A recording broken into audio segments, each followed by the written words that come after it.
This is the Jack Murphy Podcast. Here's your host, Jack Murphy. All right, quickly, here at the Jack Murphy Podcast, we have breaking news. That's very weak. Alpha actually has the story. I didn't even know about this.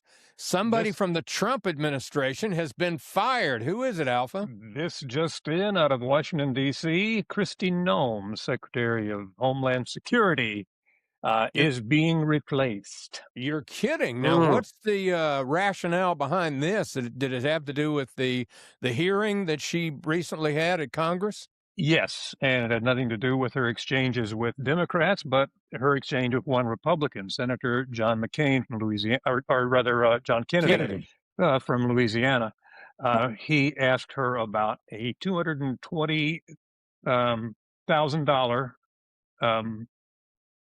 ad campaign that she produced right after being elected.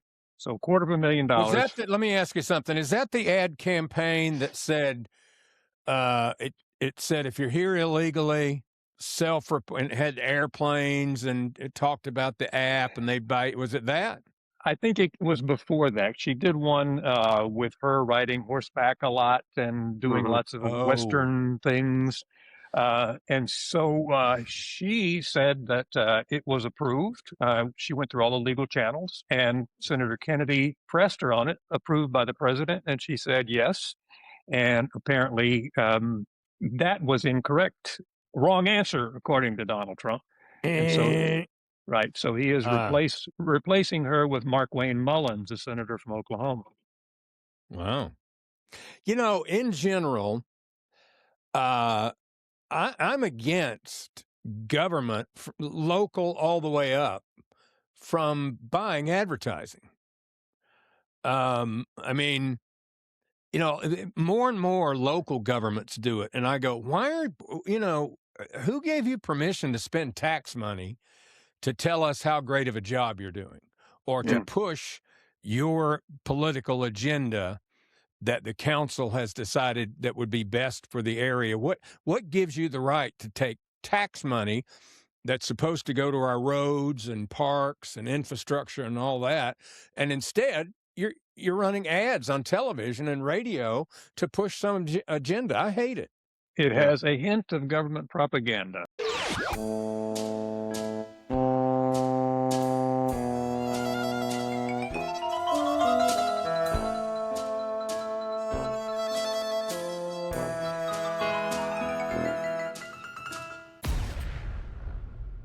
We have another casualty of Jeffrey Epstein. This time it reached out and touched Jurassic Park, believe it or not. Paleontologist Jack Horner has been fired from his university job for being in the Epstein files. Horner was the real-life inspiration for Dr. Alan Grant in Jurassic Park, and he served as a consultant on all 7 movies. Wow. Okay. But he was in with Epstein? Is there any end to the people this guy touched? I mean, it's just crazy. A professor. Look at the services he was providing. I mean, digging up bones. It's going to go on for years. Pretty big audience, I guess, when you're pushing that. I guess so. Yeah. And there are 47 more Epstein files that he announced are going to be released. So we're not sure what is in those. Wow. However, the House voted 357 to 65 not to reveal the names of House members who have been accused of sexual harassment. Oh, okay. Yeah. That makes sense.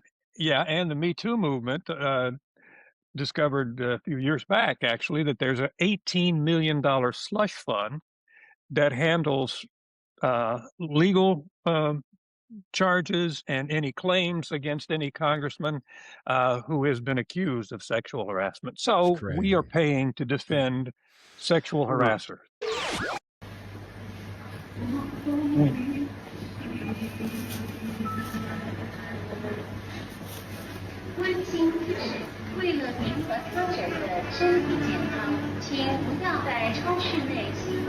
上下电梯时站稳扶好，照顾好老人小孩，以免发生危险。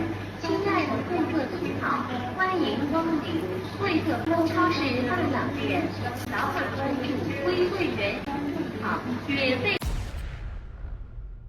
Well, we got a bunch of politicians in trouble today. This one this one's named Misty Roberts. Sounds like a stripper, doesn't it? That sounds like a porn name or something. Yeah, well, Misty Roberts. She's the former mayor of a little town in Louisiana. They found her guilty yesterday of having sex with her son's 16-year-old friend at a pool party where she gave all the kids alcohol. Yeah.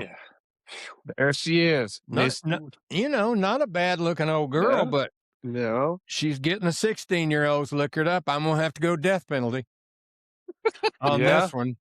Yeah. Well, I mean, death penalty. What 16-year-old minor is going to be able to say no? Especially when they're all liquored up on some near beer or something. Get a little beer or two in them and, 43-year-olds charged with carnal knowledge of a juvenile, both of them felonies. She could get 10 years in prison. During the trial, the young man took the stand telling the jury he was drunk when it happened. During the trial, a DoorDash driver testified he delivered Plan B emergency contraception to her the next day. What?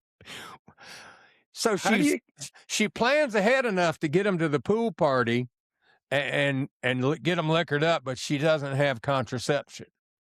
And then she's afraid she might be knocked up as a 43-year-old. Yeah. Definitely going death penalty on this one. Yeah. And she knew the parents of this kid and everything too. That's what I don't get, how they think they're going to get away with it. And then there was testimony in the trial that she encouraged her son to beat that kid up. Oh, yeah. So you should go attack him and assault him because he had sex with me. She's a real winner. Hey, boy, you need to go whoop his ass because I had sex. Yeah, what did she tell him? Yeah, he tried to get me drunk and had sex with me. Go whoop his ass. Yeah. I had nothing to do with it. Well, speaking of getting drunk and maybe having sex, I've got an update on the pantsless mayor of Mooresville today, Alpha. A few weeks ago, we covered this story. The mayor of Mooresville, some alarms went off at City Hall in the middle of the night, and the police went up there a couple of times, and they found the mayor walking around in the City Hall without his pants on. Oh, yeah. And at first, there was a little bit of a cover-up, but there was a whistleblower, and so the news got wind of it, and the mayor finally sat down with one of I think it was WBTV, and we had that video, if you remember, and the mayor explained what happened. He said, look, I was on some anxiety medication. It's a stressful job, and I went out to dinner with the communications specialist, this woman, and I had left my phone back at City Hall. And we had some wine. Yeah. And we drank a bottle of wine at dinner. Yeah. And I was on the medication. Did I mention that? Yeah. We went back to City Hall to get my phone. Now, I don't know why he didn't just run in and get the phone and leave her in the car, but she came in with him. Yeah. And then I thought he was going to say, Daniel, he shorted his pants. It's why he took them off. But he said that he got sick. He should have. Yeah. He said he got sick. So he could have. You're right. Get you out of anything. And that's why his pants were off, because he was sick. And so when the police got there, they weren't doing anything. His pants just had to be washed off. Well, since that time, 3 different whistleblowers have come forward, and listen to the idiots at the city. They fired them, including the latest one. He's the IT guy. No. The guy that runs all the cameras inside City Hall.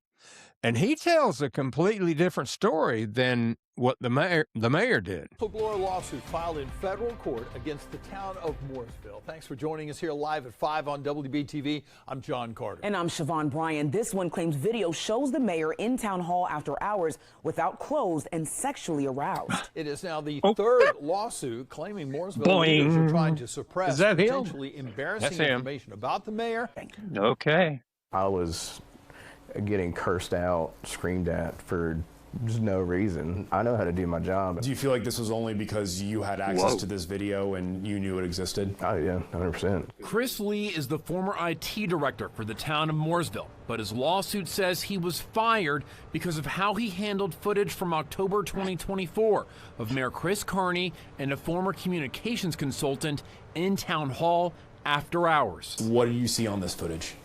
So originally, I was able to see, based on several camera angles, the entry, the way they came in, kind of slid around, went up the stairs, and then directly into the office. They were up there for quite a while. You could see them bouncing in and out of frame. After midnight again, you see back and forth to the bathroom a couple times.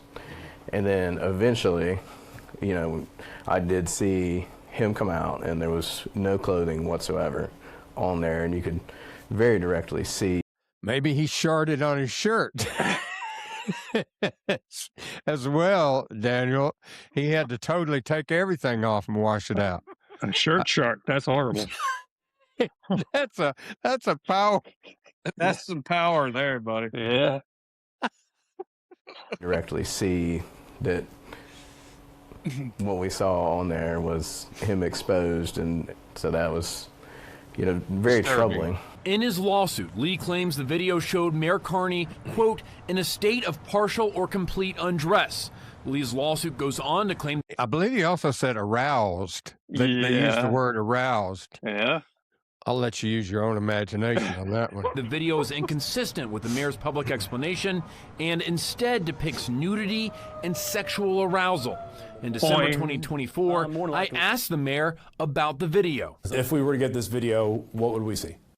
Not just me using, there's no video of me in my office or anything. I mean, it's all about me in the hallways. I can't imagine being anything that would be pressing me going to the bathroom maybe. What he's told the media, does that not line up with what you saw on camera? That does not line up at all. No. Okay. But the fact that they fired the guy, listen, let me give you some politics 101. A guy like that, you placate him.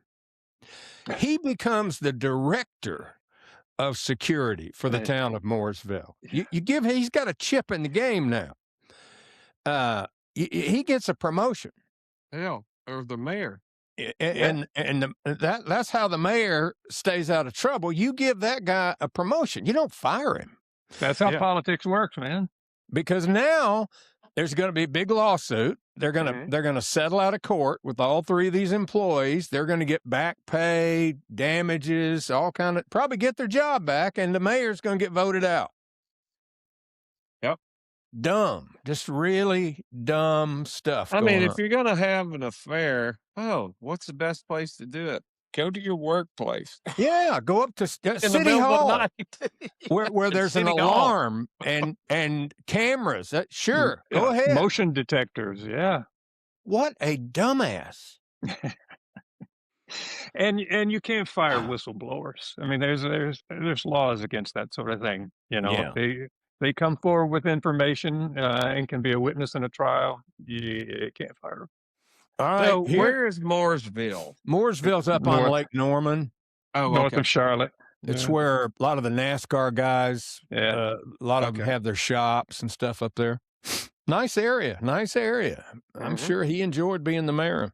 All right, we got here's another one. A woman in Utah was arrested after she served alcohol to numerous children at a birthday party last weekend, including an 11-year-old boy. Who was found passed out by his parents when they came to pick him up, holding a bottle of liquor.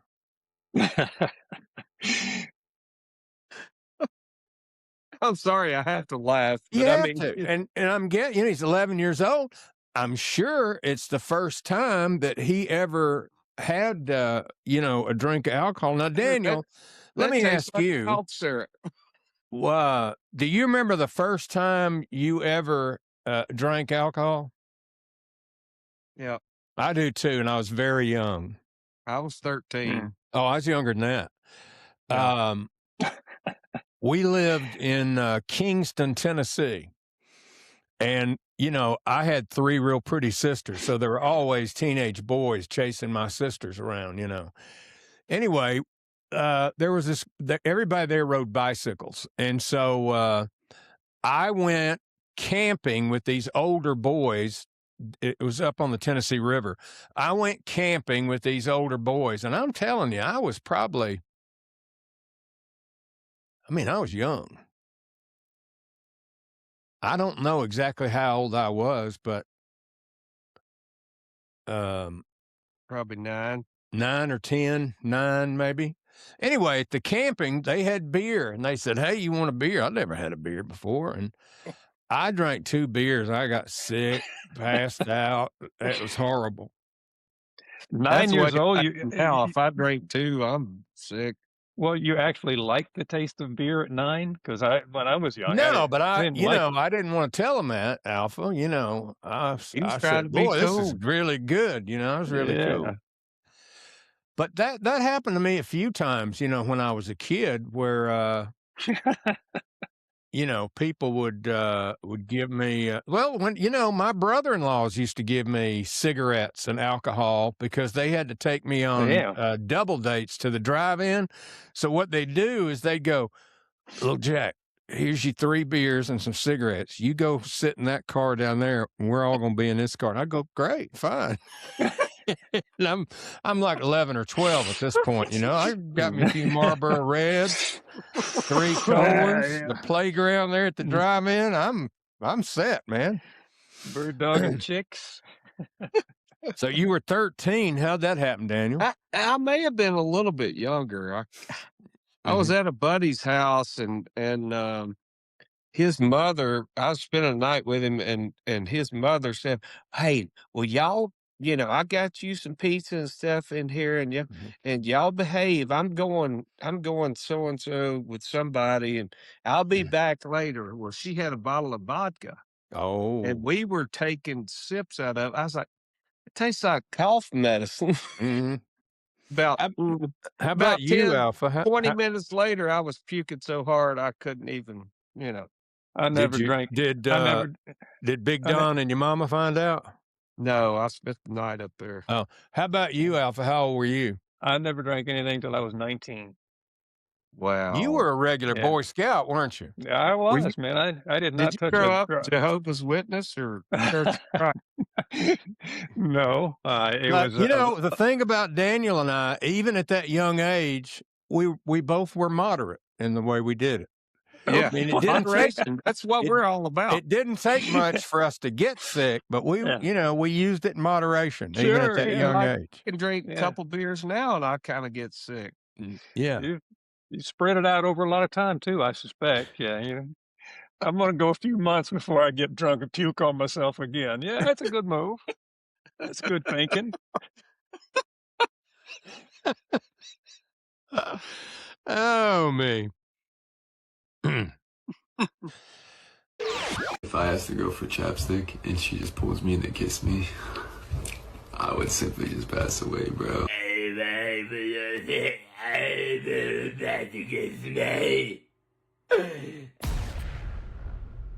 Well, the Polymarket has done it again. I'll tell you what, if I was going to place a wager, I would not place it on Polymarket.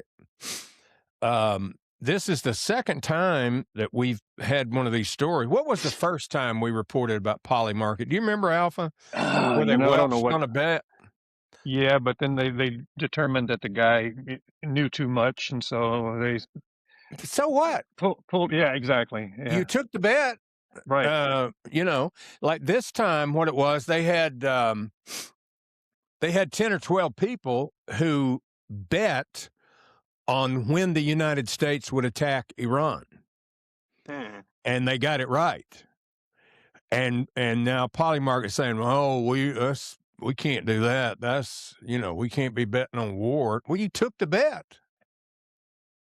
And to win that bet, all you had to do was you hear the governments are encouraging their people to leave Tel Aviv and Jerusalem and all the embassies around, getting their people out. So I mean that would kind of tend to make you, well, something's going to happen. So then they pick the right day and right now they have since that time they've said now they're not paying off on any of those bets. They return the people's money. Now they were taking bets up until yesterday on if there would be a nuclear blast in the Middle East. Oh, shoot. So that Polymarket, that thing's pretty shaky, if you ask me. Well, there's no nuclear blast yet.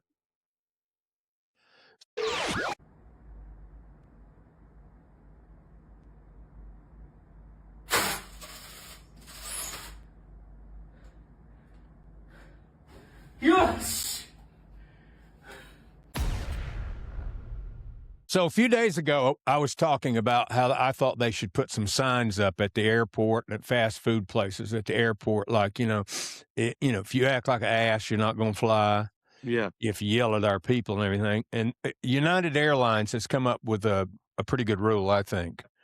United Airlines got a new rule on the books that has got a lot of travelers cheering, and it is you cannot listen to audio on your phone without headphones on.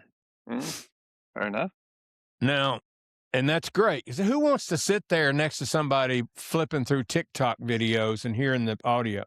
And I don't want to be racist about this, but I don't know what it is, but black women will go to Harris Teeter on speakerphone shopping, and I'll be going, I think they're talking to me. Yeah.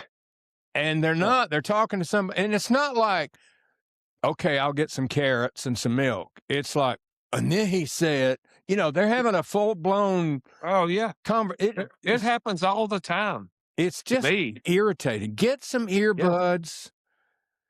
Or just wait till you get to the damn car. Keep and talk on the phone. Yeah, and that's the other thing. You're in the checkout line of busy Harris Teeter, and all the self-checkouts are being used, and there's a line. I don't want to hear about your baby daddy and all that stuff. They're on the phone while they're checking out.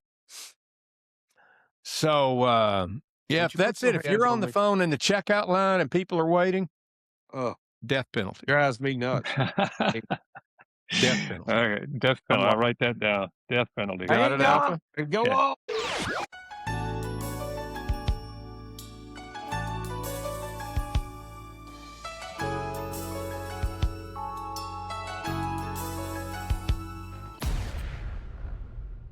Well, I got to be honest with you. There's probably nobody out there that was a bigger fan of the man than Daniel Wheeler, my cousin. He loved him some Lou Holtz, who passed away. I'm here because of the tremendous respect I have for Charlie Strong.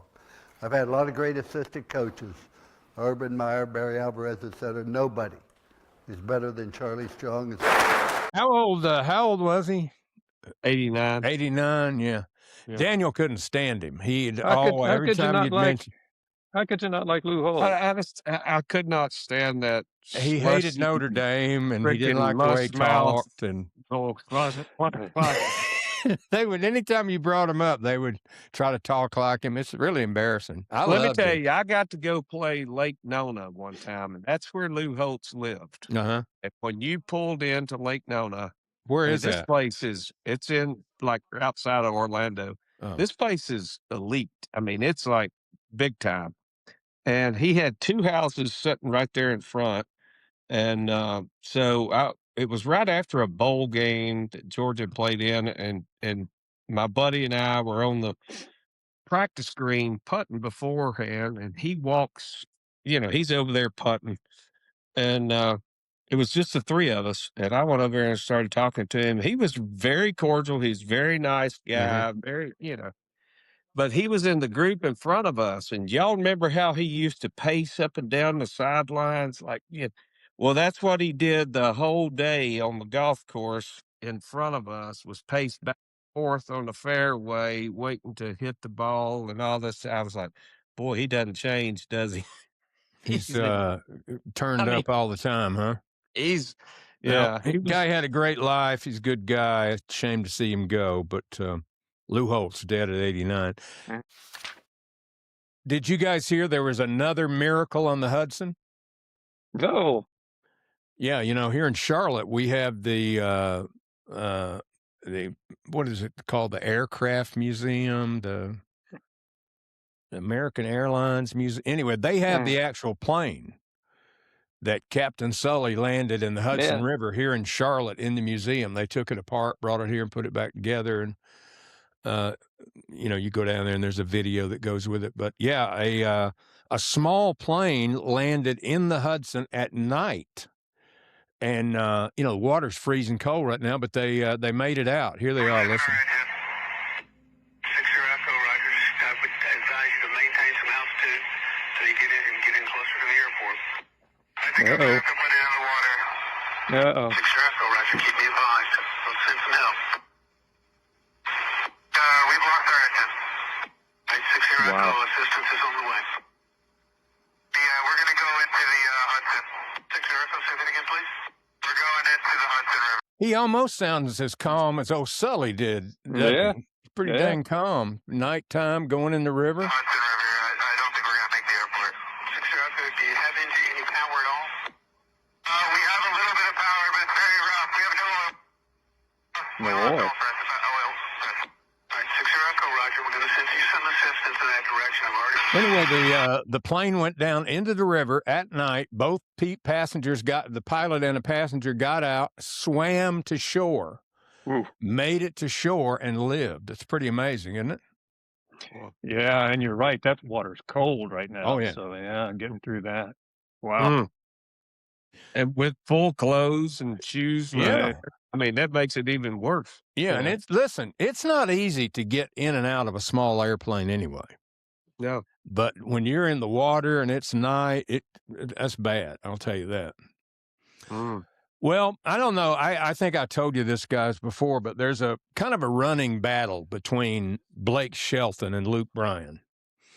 They're actually really good friends, but they both do social media posts about each other, taking shots at each other. Have you ever seen one of them, Daniel? Oh, it's pretty funny. Because they're both funny guys. Yeah.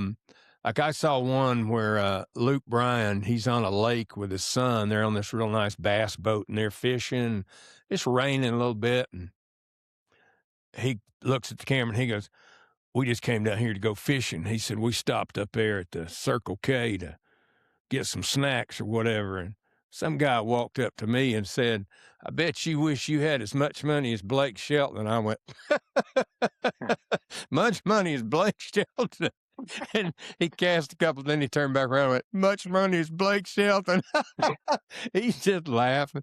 And Blake Shelton does it to him all the time. And I saw another one last night. It's pretty funny. Hey, guys, it's Blake here. I'm out here doing a little farm work in Oklahoma, out in the woods. And I was listening to an old country station out of Ardmore, Oklahoma. I was driving along and I heard my initials on this song, and so I turned the radio up. I realized it's Luke Bryan's new song, and I heard the lyrics. And man, I'm not the sharpest knife in the drawer, so I actually had to look up what BFE means, because he says BS free and BFE, I think. And so I looked up BFE, and man, I got to say, this is one of the most honest lyrics that I've heard from Luke, and I'm damn happy about it, because I can honestly say that, I've never been butt effing in Egypt. I've never even been to Egypt, so I've definitely never butt effed there. But anyway, that's a risky and powerful lyric from Luke, and very honest is my point, because I've never been there, and he's right about that. I've never done that there, and well, I'll just leave it at that. But anyway, it's always shocking when you hear your name or your initials, in a song, and come to find out it's Luke, and he is a buddy of mine, and so I love him. Don't fuck Egypt. Yeah, okay. That's pretty funny. Thank you for calling the Jack Murphy Podcast. We're busy right now producing amazing content. So please remember to like and smash that subscribe button. And no, unfortunately, we're not going to call you back. So please do not leave a message. Now, back to the podcast. I'm going to play this video and just get y'all's reaction to it. I was at the lowest point in my life. I had been rejected off of Shark Tank for the third time for an ideal for a chain of adult novelty barns for Christian married couples. It was called Solomon's Boudoir, and it was ahead of its time. But when that happened, it was just like the bottom fell out of my life. And I remember I was down to where I would go down to Taco Bell, roll out of bed about 11:30. I'd go down to Taco Bell, and I'd gather up them sauces down there. And I'd take it back to my house. I had me a pair of shears, and I would cut the tops off them sauces. I would drink them sauces, and that was my work for the entire day. And I remember there was a night where I had drank me some sauce. I'd laid down. As I laid down, I seen a vision of the most beautiful man ever was. His eyes was like pure honey sparkles, and he looked straight at me, and I'll never forget this. He looked at me and said, and I looked right back at him, and I said,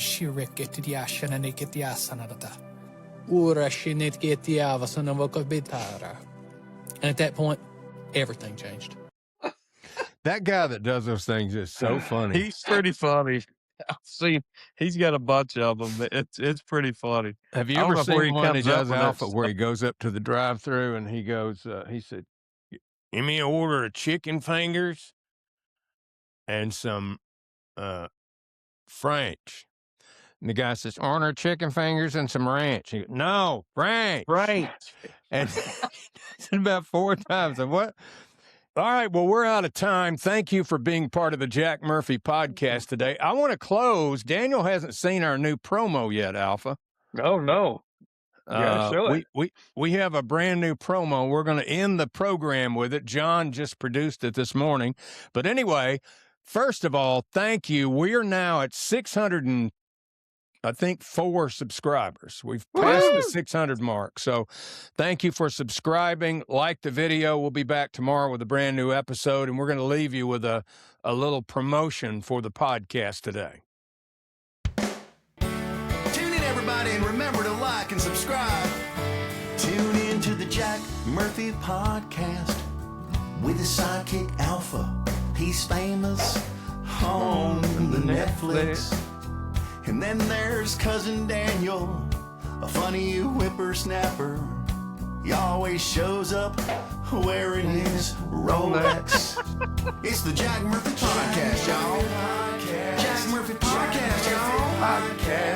Jack Murphy Podcast. Jack Murphy Podcast. See you tomorrow.